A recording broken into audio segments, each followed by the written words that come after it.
លោកគ្រូថាខ្ញុំមាននិស្ស័យទាបណាស់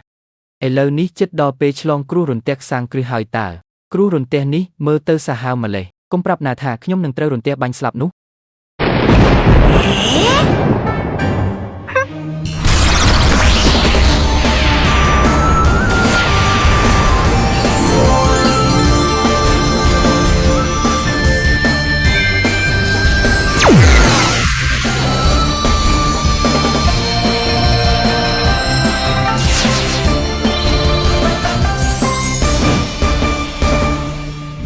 ស្នៀតសក់ទេពអបប្រហងពាក់សិនវាអាចការពីការខូចខាតបានមកពេលណាអាវក្រោះផ្កាឈូក7 ពណ៌ពាក់វាសិនអញ្ចឹងភ្លើងរន្ទះចូលចិត្តលេងបានហើយស្បែកជើងជាន់ពុកពាក់វាទៅយកមកពាក់ទាំងអស់ហ្មងទៅ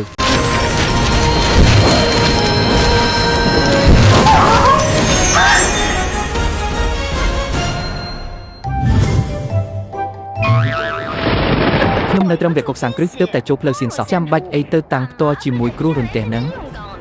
មានយុទ្ធភណ្ឌអស់នេះហើយពេលនេះសុវត្ថិភាពហើយតើហេតុអីបានជាស្រាប់តែគ្រូមានអារម្មណ៍ភ័យអញ្ចឹងដូចជាមានរឿងធំកើតឡើងអញ្ចឹងនេះជាប្រផ្នូលមិនល្អសោះ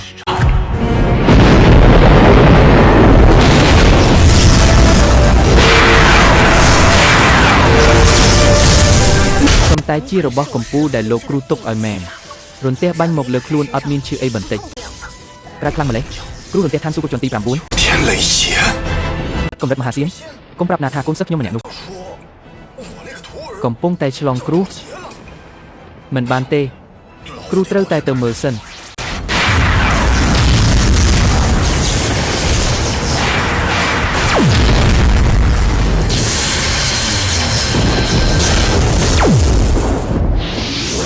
អាវក្រោះផ្កាឈូក7 ពណ៌របស់ខ្ញុំខ្សែកង្កាំឈើក្រអូបរបស់ខ្ញុំ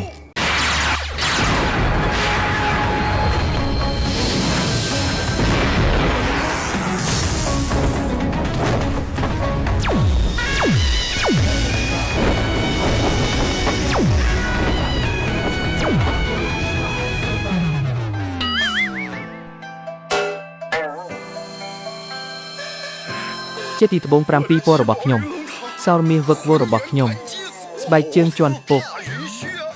ខូចអស់ហើយខូចខ្ទេចអស់ហើយនាងសិស្សចង្រៃអញហ៊ានយកអាវុធទេពរបស់គ្រូទៅទប់ទល់នឹងគ្រូរន្ទះអញមិនចេះឆ្លងគ្រូដោយខ្លួនអញទេអីលោកគ្រូខ្ញុំមានការហ្វឹកហាត់កម្រិតទាបប៉ុណ្ណឹងសោះបើទៅទប់ទល់នឹងគ្រូរន្ទះសាងគ្រឹះនេះវានៅតែមានហានិភ័យបន្តិចបន្តួចណាចុះលោកគ្រូដាច់ចិត្តឲ្យកូនសិស្សដ៏គួរឲ្យស្រឡាញ់ម្នាក់នេះរងរបួសគ្រូរន្ទះសាងគ្រឹះអីវានេះជាគ្រូរន្ទះកម្រិតមហាសៀនរបស់ឯងនឹងមិនបានទេបើបណ្ដោយឲ្យបែបនេះទៀតកម្រិតហ្វឹកហាត់ពិតរបស់នាងខ្មោចដូចនេះនឹងត្រូវលាតត្រដាងមិនខានគ្រាន់តែគ្រូរន្ទះសាងគ្រឹះសោះជាមួយនឹងសមត្ថភាពរបស់ឯងមិនហ៊ានថាឆ្លងផុត100ទេតែយ៉ាងហោចណាស់បើចង់ឆ្លងផុតក៏សង្ឃឹម98ដែរតាទើបតែ98ហ្នឹងអញ្ចឹងតើវាខុសអីពីយកជីវិតទៅបោះចោលនោះ